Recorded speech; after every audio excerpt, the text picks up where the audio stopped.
More Grand Prix news in Murray and Martin's Formula One special.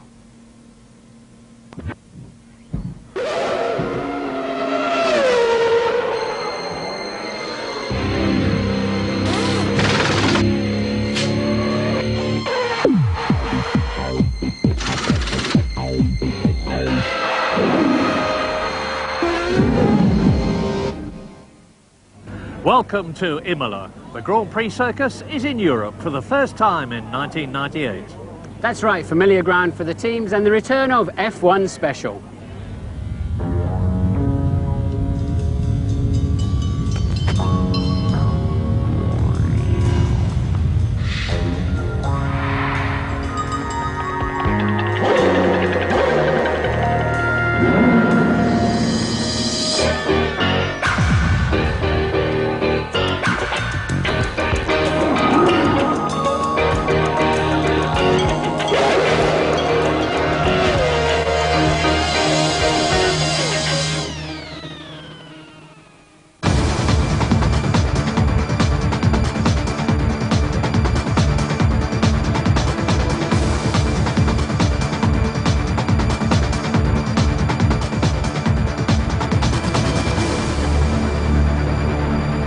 It's a joy to be back in Europe after the first three long-haul races south of the equator.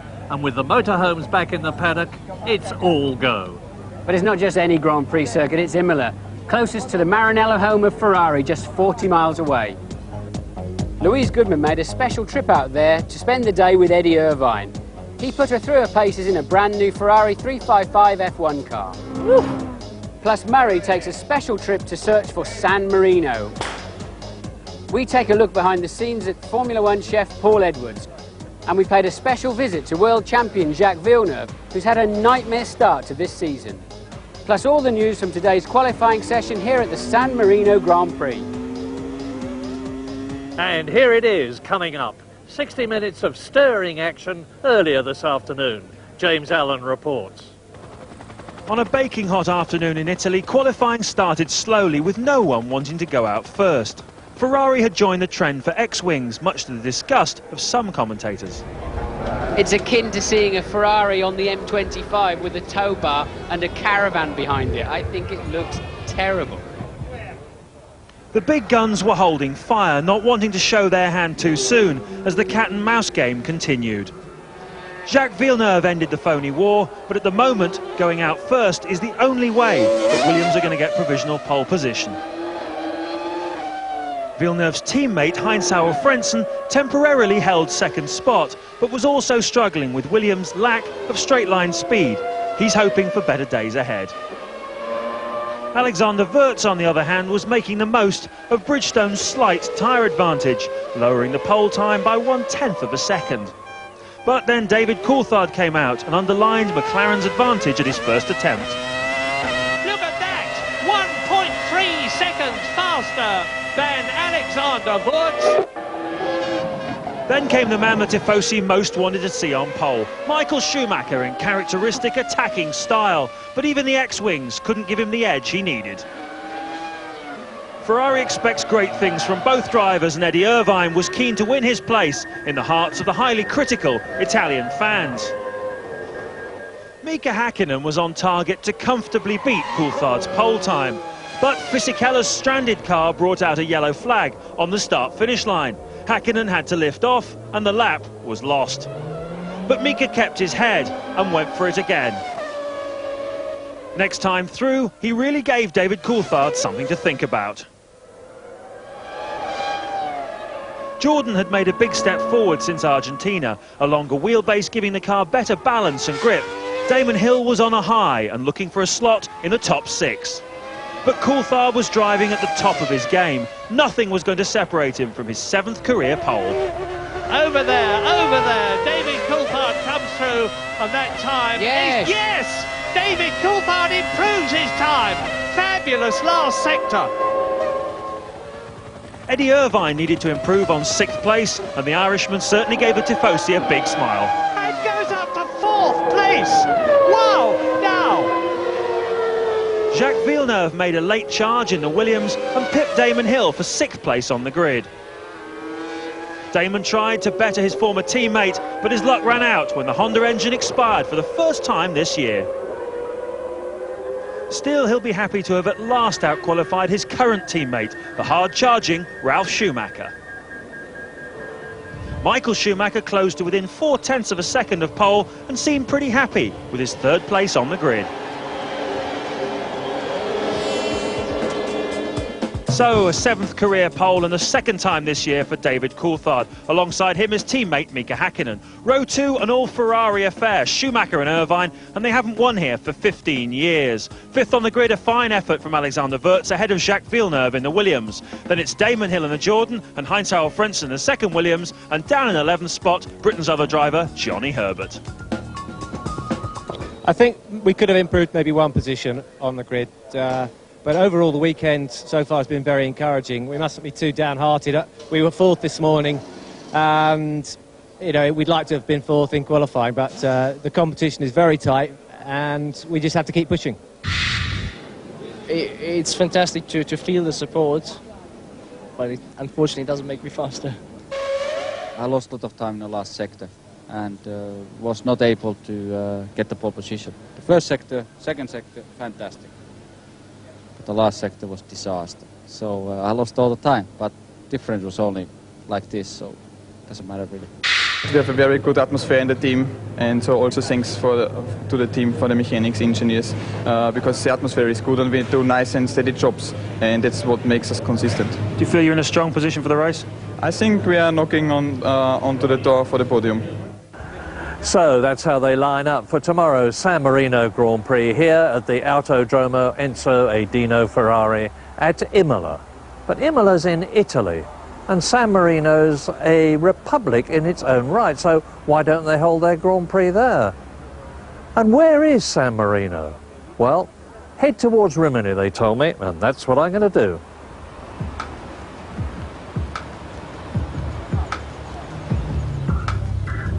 Well, it's about 15 miles since we left Imola. We're just clearing a place called Sant'Arcangelo. We must be getting close.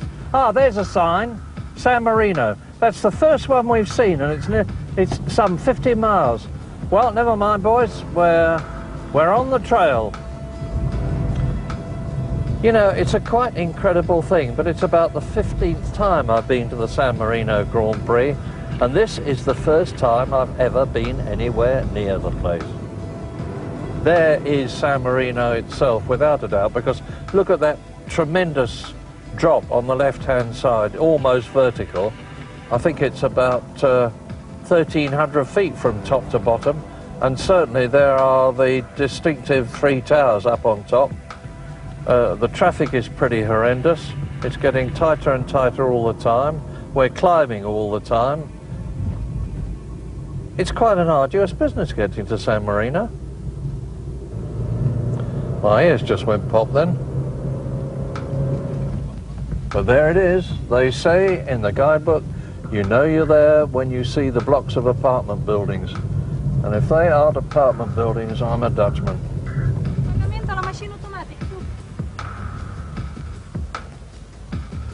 Well, we seem to have come as far as we can. This is the car park right at the top. And judging from that absolutely stunning view at the top, this really is it, San Marino.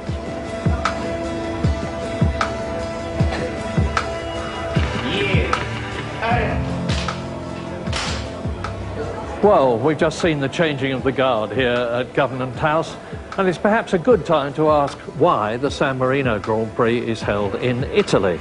They have their own Italian Grand Prix at Monza, but they have achieved their ambition and their objective by very ingeniously arranging for a second Grand Prix to be held in Italy, but to be hosted by their friends in San Marino.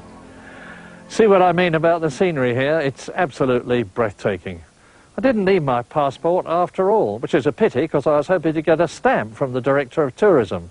But he's not here. He's gone to Italy, to Imola.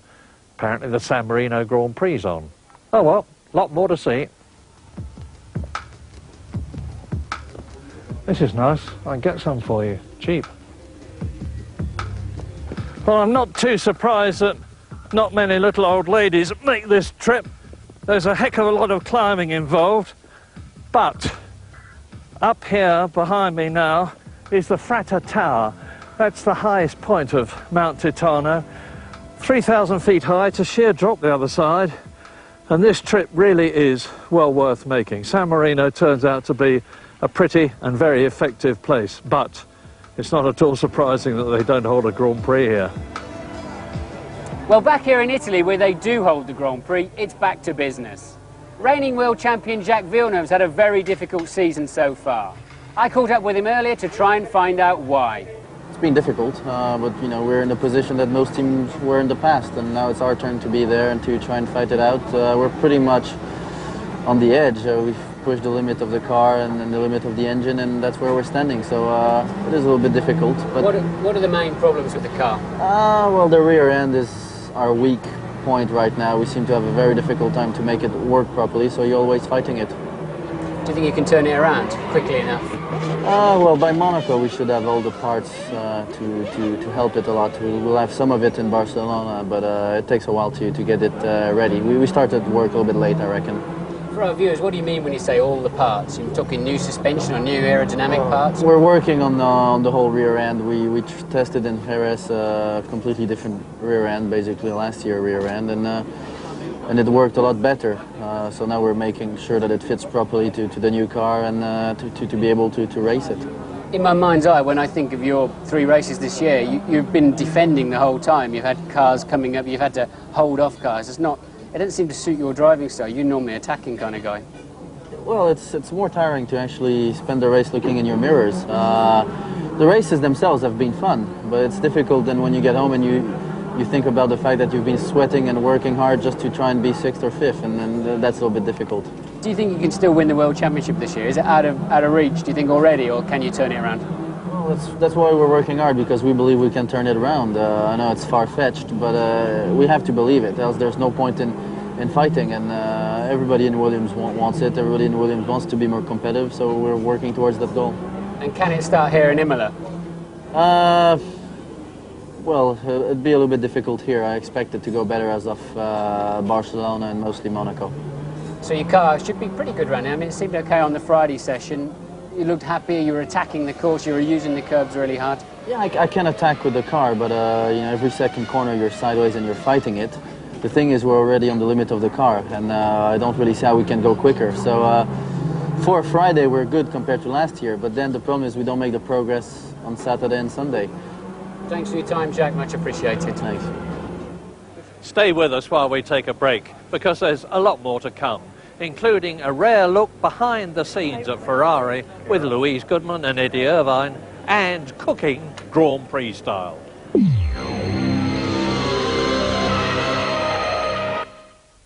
Welcome back to Imola and to F1 Special.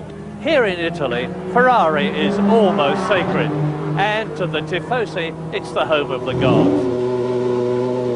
At Ferrari's own test track at Fiorano near Maranello, Eddie Irvine had a busy morning on Wednesday, shaking down all 3 of the team's race cars. And then he showed Louise Goodman round legendary Maranello, where the great Enzo Ferrari developed the most famous team in Formula One. Was he quite a private person? I don't know. I didn't know him. I think someone told me he was. You didn't know him. Well, I didn't know him, so I don't really know. What you read is not what was necessarily the case. You know, I read things about myself which are so ridiculous, it's unbelievable. And in like 30 years' time, people will believe that's the case. So I'm sure it happens in the past as much as it happens in the future, or nowadays even. Where are you? Where am I? Stopped. Is this your bit? We haven't got that far yet. You haven't made your history yet? No, me and Michael are still laying it, I guess. Back outside, I persuaded Eddie to take me onto the track for a driving lesson. That's it. Now hard on the bar and let it run wide. That's it. I couldn't have one of the racing cars, but I did get the next best thing, the 355 F1, which has an F1-style paddle gear change on the steering wheel. Ooh, was that you? It wasn't me. You got the horn in your hand. You going to take me for a lap round? Can do if you want. Show me how it's done.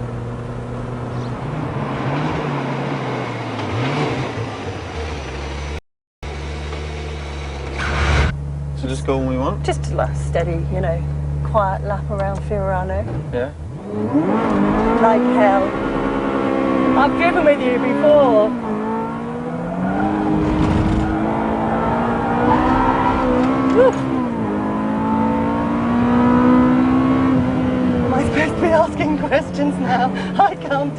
do all the talking. And the brakes in this are fantastic. So all the brakes now on all the Ferraris are brilliant. The new 550, the brakes are just stunning. Is this like chalk and cheese to your racing car, or can you? Is there a similarity? This handles very like a racing car, I have to say. There's most road cars understeer a lot. This doesn't. How do you prefer your race car? No understeer, I hate understeer. And is Michael the same? Michael actually, we like a similar balance in the car, but he copes very well with understeer because he's very aggressive on the throttle. You see where you're meant to be going there? Yeah.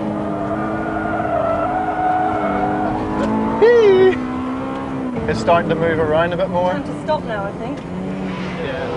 I'd rather lost my appetite after that, but I still took up Eddie's offer to visit the famous Ferrari restaurant, where we chatted about his family home in Northern Ireland. How often do you get home? Where? To the north. 10 days a year. Yeah. Is it weird when you go back there? Do you get the Eddie Irvine bit there? Because it's not really such an Irish way of doing things, is it? No, Northern Ireland even more so. It's funny actually, I get a better, if I do a public appearance in Northern Ireland, I get a much better reception than I do in the South. Why is that funny? Which I'm surprised because I would have thought the Northerners are more reserved. Jesus, big spaghetti, isn't it? Just big spaghetti. On the way out, a glance through Italy's premier sports newspaper, Gazzetta dello Sport, which carries a whole page on Ferrari every day, including all of British technical director Ross Brawn's latest developments. The new exhausts. Are you using those in Imola? No, I don't think so. No?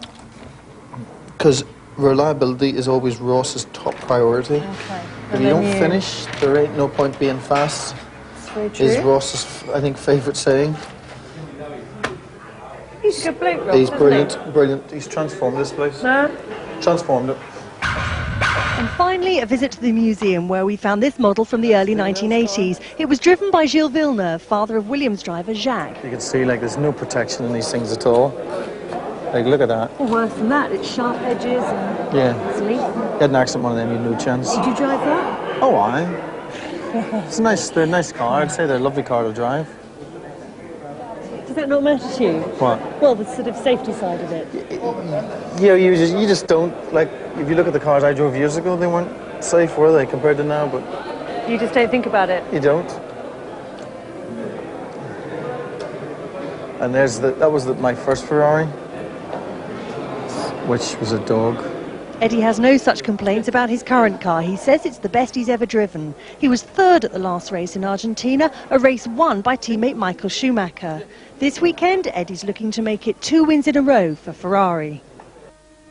Well, with all of these engineers, mechanics and general megastars around, it's a wonder how they all eat. But every team has its own mobile restaurant. This week's F1 People takes a closer look at one of those larger-than-life characters that really enjoys the F1 food business.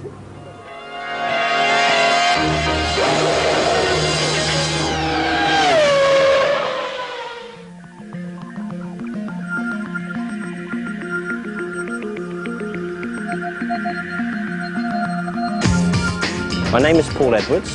I look after the catering for the Williams Grand Prix team. I've been looking after various Grand Prix teams for a little over 13 years. My other job is actually doing Heinz Harald's pit board.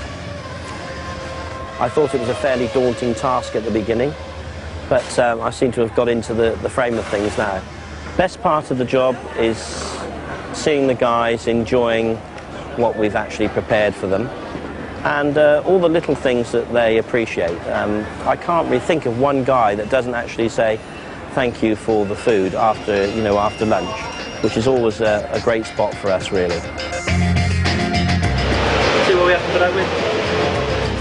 I'm lucky enough to work with people like David Coulthard, Damon, Ayrton Senna, more recently Heinz Harald and Jack. Favourite driver? I think David Coulthard. He hasn't changed at all, and he's still same guy, comes up in the paddock wherever you are, chats to you. Funny, friendly, short, chubby little chap, good chef. I don't really know any funny stories about him. Well, actually I do, but it's probably not appropriate to tell it on film.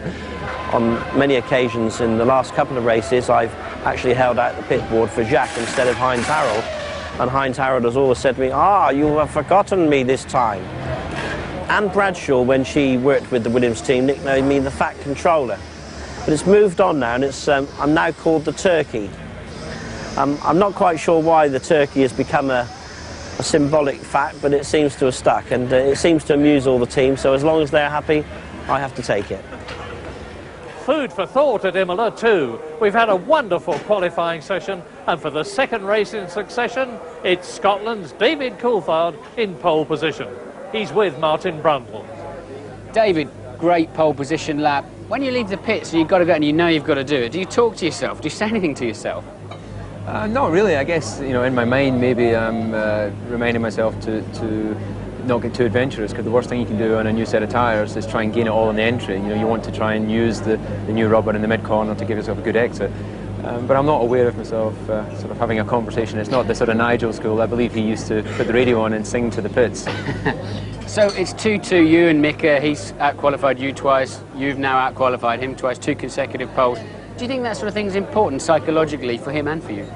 Yeah, I think so, because people are always measured against their teammates in comparisons and qualifying and those sort of issues. And I've always maintained, when I've been asked in the past whether it's important to have a quick teammate, that it's great, because if you have someone like Mika who has a reputation of being very quick, and you're as quick or quicker, then clearly I'm a quick racing driver as well, which maybe in the past with my qualifying has been a question. But I've come this year with a new setup, a new focus, fitter, and I've been there or thereabouts in every race.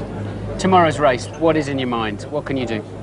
Well, I have the advantage from being on the pole position, so with a reasonable start, then hopefully with Mika and the rear guard action, then we should be able to keep out of trouble with Michael, and it's just clearly to go for the victory, and I need 10 points, and I believe I can get it here this weekend. On the start line, what's your procedure?